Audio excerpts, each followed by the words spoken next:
Good morning, Amanda here from the Lenscap Chronicles and welcome to Lisbon. Today is our second day in Lisbon. It will be all on foot. I think there'll be a couple of Ubers here and there. I'm so excited. There is so much to come. I hope you're enjoying this series. I've had such a fun time in Portugal so far. But for now, let's go day 2 in Lisbon.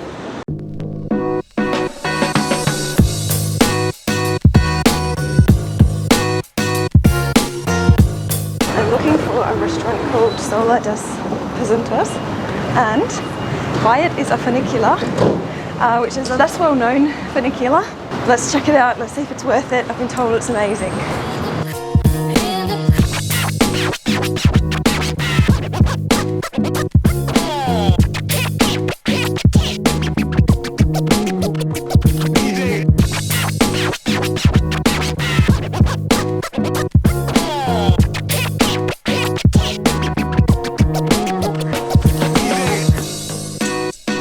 Behind me you can see the Lavra funicular. It's €3.80 for a trip up and down again. It takes only a few minutes and it's really quaint. It's a lovely way to get up some high hills. At the top of the funicular, it's now time to walk up to the Jardim do Torel, which are the beautiful gardens I've been recommended.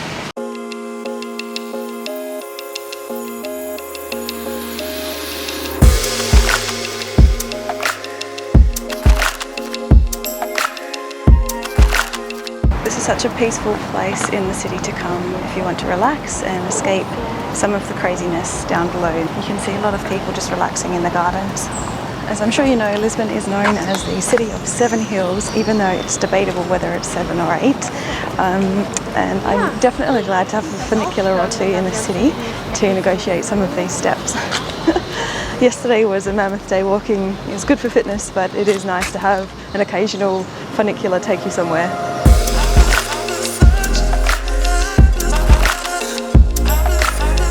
Well, it's been a lovely few tranquil moments of peace in the gardens, and now we are heading back down the funicular and catching our next funicular over at Gloria.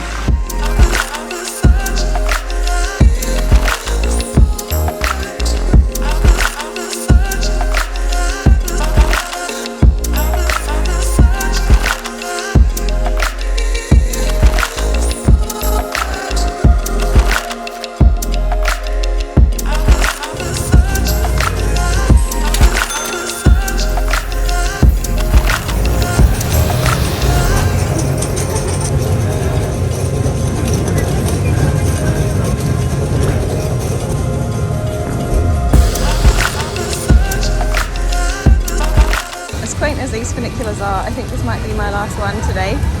They're incredibly crowded, very difficult to find a seat, so it's possibly a do once to experience type activity.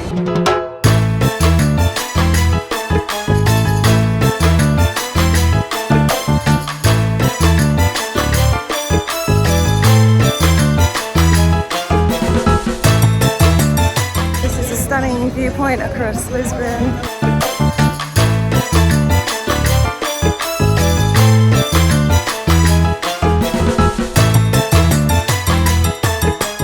Experiencing that beautiful viewpoint from the top of the Gloria funicular, it's time to go back down the funicular. Hopefully this one has a seat for me.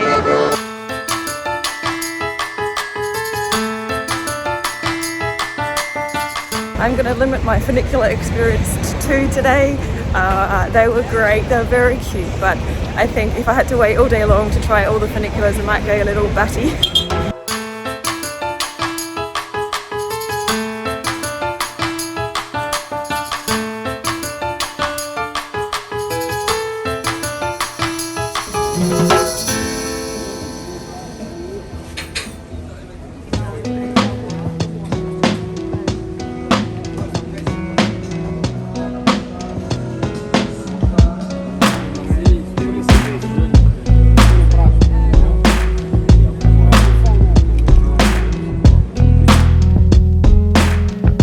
So just around the corner of the restaurant I was at is the Almo Convent, which if you've got time to fit in, has some incredible looking old convent ruins.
Okay, so as it turns out, I'm at the top of the Santa Justa lift and the viewing platform is closed anyway.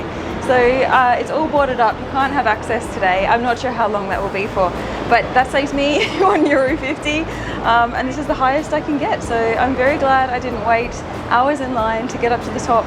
If you're keen to see the Santa Justa lift, my little sneaky passageway up to the top is definitely a winner. You see all the beautiful sights around Lisbon without having to wait in queue. So now we're on to the next activity down Rue de Austa, the shopping district.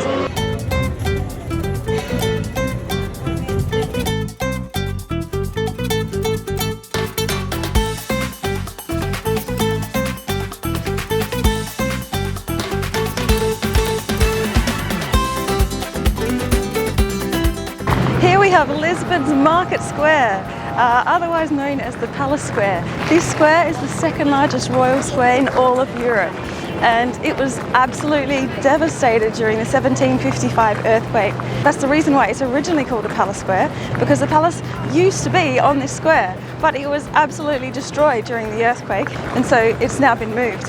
However, this square was renovated and restored, and we've now got this huge monument behind me, and loads of markets, bars, cocktail joints around here. So behind me you'll see King Jose I on his horse. He was the ruling king at the time of the devastating earthquake.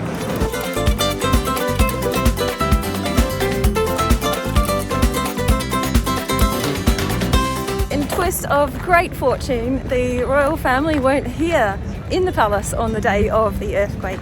So they moved the palace up to Belém, where we were yesterday. And unfortunately though, it was ruined down here on the ground, but they were saved. This square is the second largest in Western Europe behind St. Petersburg Square. So it's absolutely massive.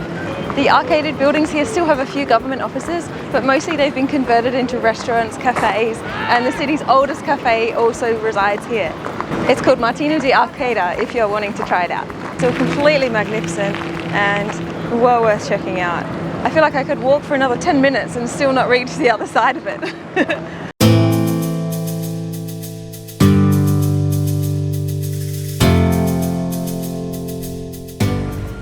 Okay, at the end of the marketplace you come to a little elevator or lift which you catch up, and it will bring you to the Lisbon Cathedral. How about that?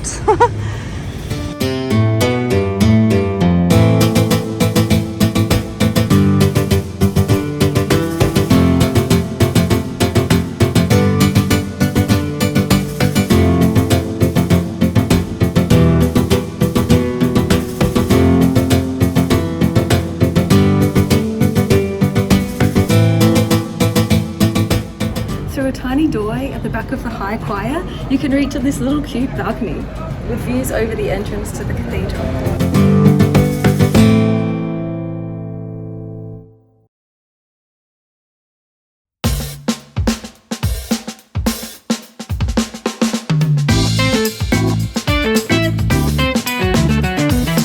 As you will no doubt have seen through my videos in Portugal, they love to decorate their homes with tiles, or azulejo, which is the Portuguese word. The tradition dates back centuries, and you'll find these beautiful and intricate blue and white pattern tiles on many homes and many bars, cafes, restaurants, buildings all throughout Portugal. I'm at the National Tile Museum, which has come recommended to me on multiple fronts, so I can't wait to see what's inside. Let's go.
This is Fernando Pessoa.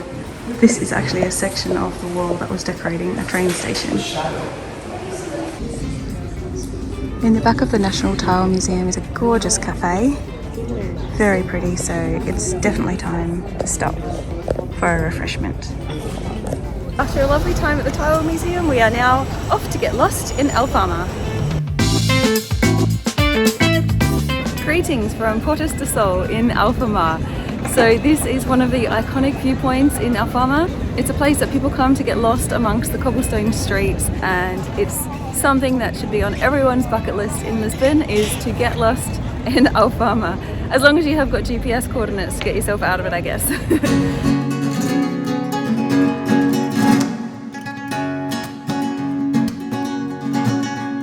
Now this is listed in most of the write-ups and reviews on Lisbon as being one of the very best places in Alfama for sunset.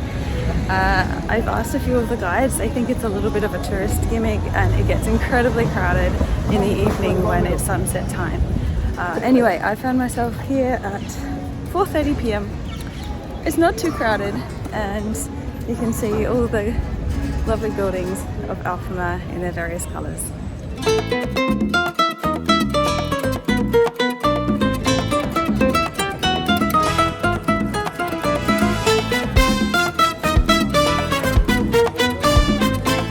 Portas do Sol is one of two main lookouts in Alfama. The other is Santa Teresa. I've just asked my Uber driver which one is better. He said they're exactly the same.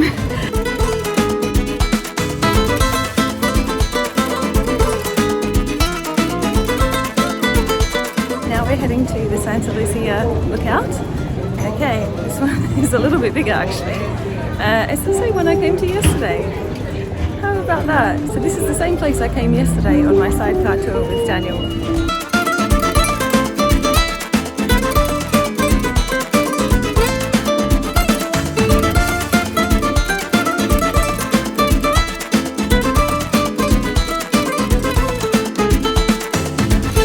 So there you have it. If you ask me, the views are nicer actually at Porto do Sol, but there's also more people and it's more crowded, whereas Santa Lucia is super gorgeous. The place itself is just so quaint, the live music, and it's probably a little bit more intimate, I would say.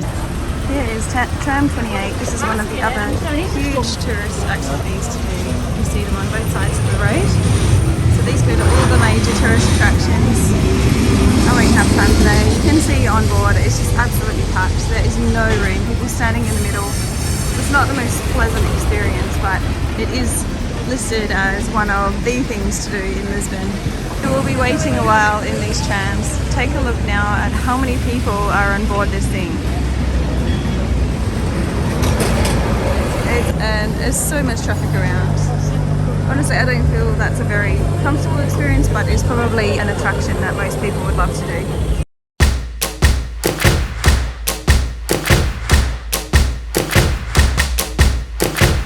So we're about to show you the coolest toilets in Lisbon.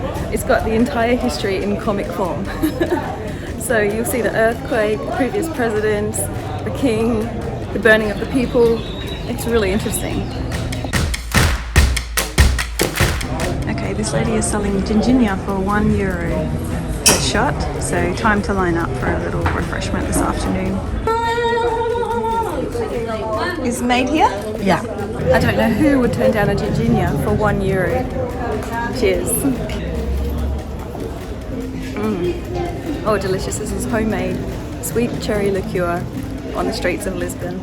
So here we go, getting lost in Alfama. I've been really looking forward to this.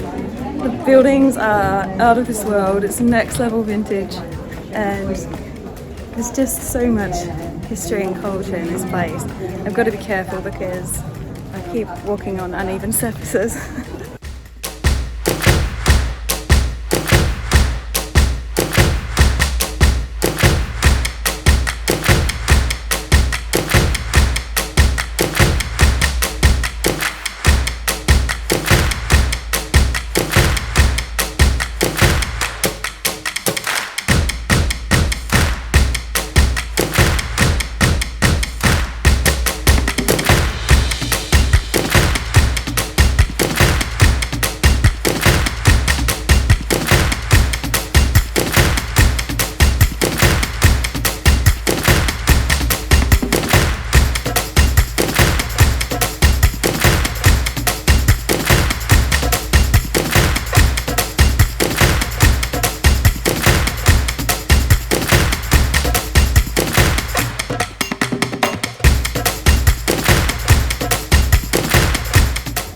managed to find myself going down. I have a really sinking feeling that perhaps what goes down must need to come back up again.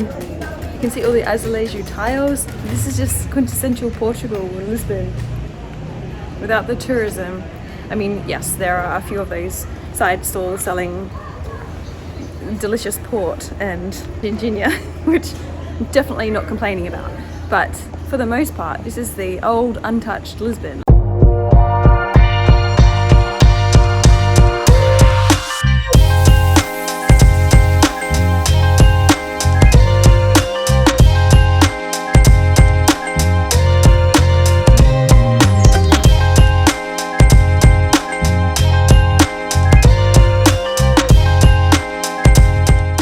As I thought, I now find myself climbing uphill.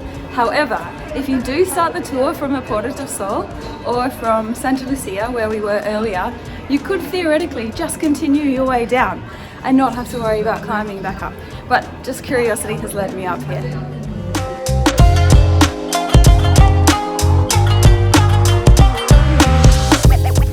Due to its position on a sturdy bedrock, Alfama is the only area that escaped the wrath of the 1755 earthquake. Within the narrow alleyways of Alfama, you'll totally forget that you're in the huge sprawling city of Lisbon, and it's such a great activity just to get lost in these roads for an afternoon.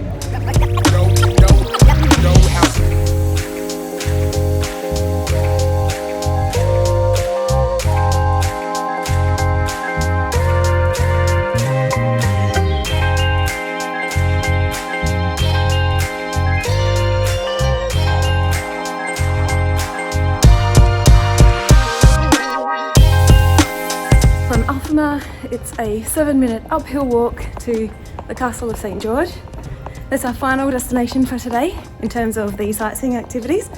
And then I'm not sure what we'll find for dinner tonight, but probably something delicious, probably something seafood.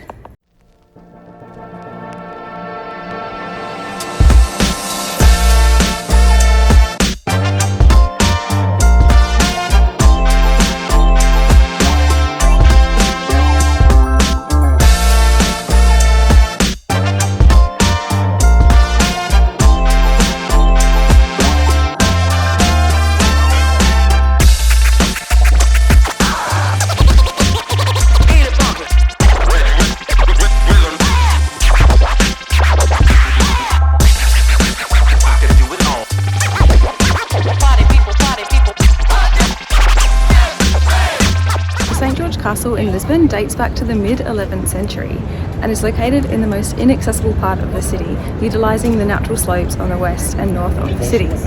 It's a true fortification and castle in the sense that it was built for defensive purposes, unlike many of the castles in Europe that were built for residential purposes. The views from the top are astounding, and it's definitely worth making use of your ticket at sunset.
As you know, Portugal is famous for its cod and fish, and have a look at these tins.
On a skewer. There's no skewer, but it looks amazing.